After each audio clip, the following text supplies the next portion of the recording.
Dans les couloirs de l'hôpital, le temps semble s'étirer infiniment.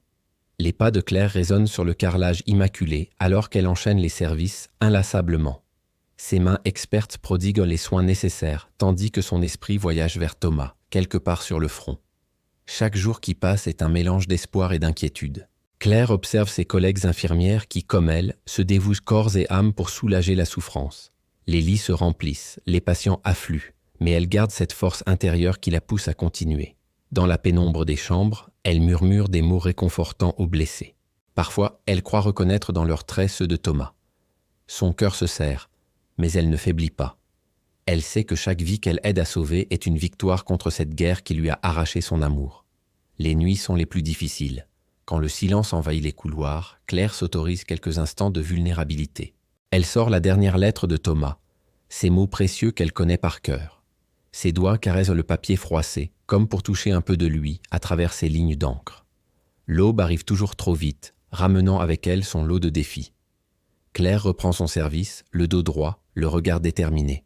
Elle puise sa force dans l'amour qu'elle porte à Thomas, transformant son absence en une source d'énergie pour aider les autres.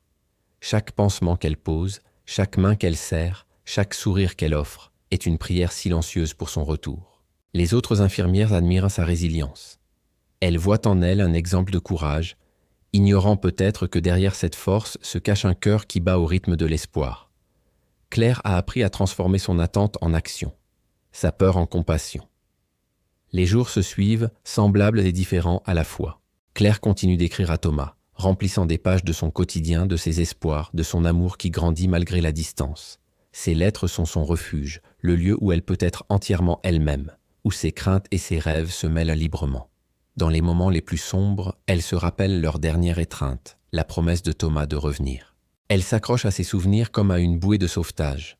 Son amour pour lui devient une lumière qui guide ses pas, qui donne un sens à chaque geste de soin qu'elle prodigue.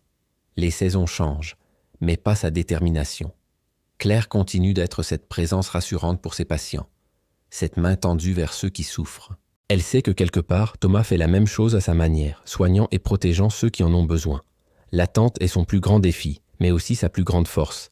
Elle a appris que l'espoir n'est pas une simple attente passive, mais une force active qui transforme chaque jour en une opportunité d'aimer et d'aider. Son cœur bat pour deux, pour Thomas et pour tous ceux qui croisent son chemin dans ces couloirs d'hôpital. Si vous avez été touché par l'histoire de Claire et Thomas, n'oubliez pas de vous abonner à notre chaîne pour suivre la suite de leur histoire. Laissez un commentaire pour partager vos pensées et vos encouragements. Ensemble, continuons de croire en la force de l'amour et de l'espoir.